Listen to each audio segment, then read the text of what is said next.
I think some people are better leaders because they're born with a personality that enables them to communicate better and to listen better, and they have just a slightly more external personality. But the thing I've learned over the years is that good leadership skills can be learned as well. And I've seen people who are quite shy develop into wonderful leaders because they are genuine and they tap into their real beliefs and they work hard at leading people and improving on their basic shyness.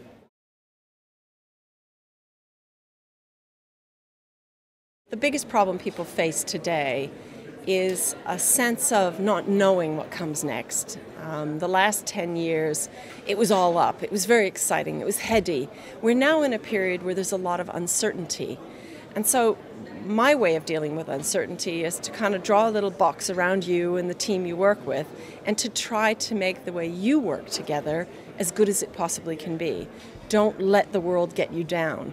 And then you draw in the customers you work with, and you draw in knowing about your competitors, and you try to make your world as manageable as you can. You can't change a recession if it's coming, but you can try to manage the situation you have as best as you possibly can.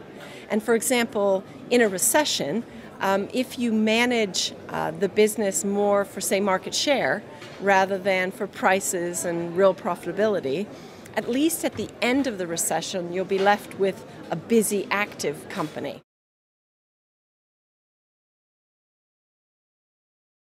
When you take on a new role, the first thing you need to do is to make sure the team around you is good and is up for the challenge. And oftentimes, when you're put in a new leadership role, it requires a change of direction. And sometimes the people who are on the team are not ready for the journey that needs to occur going forward. And so sometimes you need to change team members. I've found it's better to do things like that quite quickly rather than wait forever. If you have tough decisions to make, you need to make them quite quickly, and then you need to work with that new group to chart a plan to move forward. And you really only have a couple of months of grace time to figure out what the plan is for the organization and then to tell everyone about it so that they understand their role in it.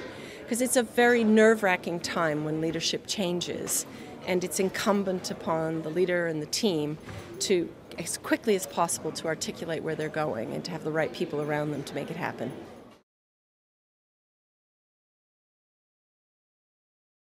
This area is very beautiful, and it's got a wonderful quality of life, and that is very attractive to a lot of people. So starting in a lovely area certainly helps.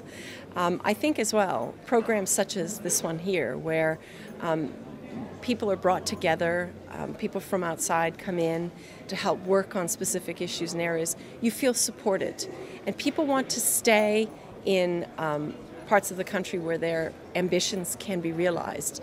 So if you feel as though you can progress in your own career within a company or a couple of companies, that's terrific.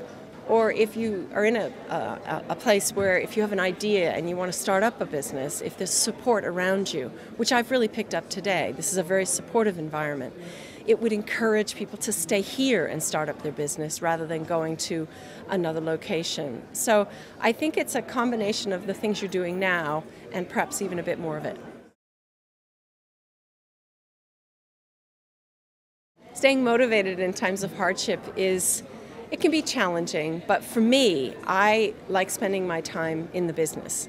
I like meeting customers, I like meeting employees, getting to know people as individuals. It begins to make what you do feel as though it has more worth than just a job.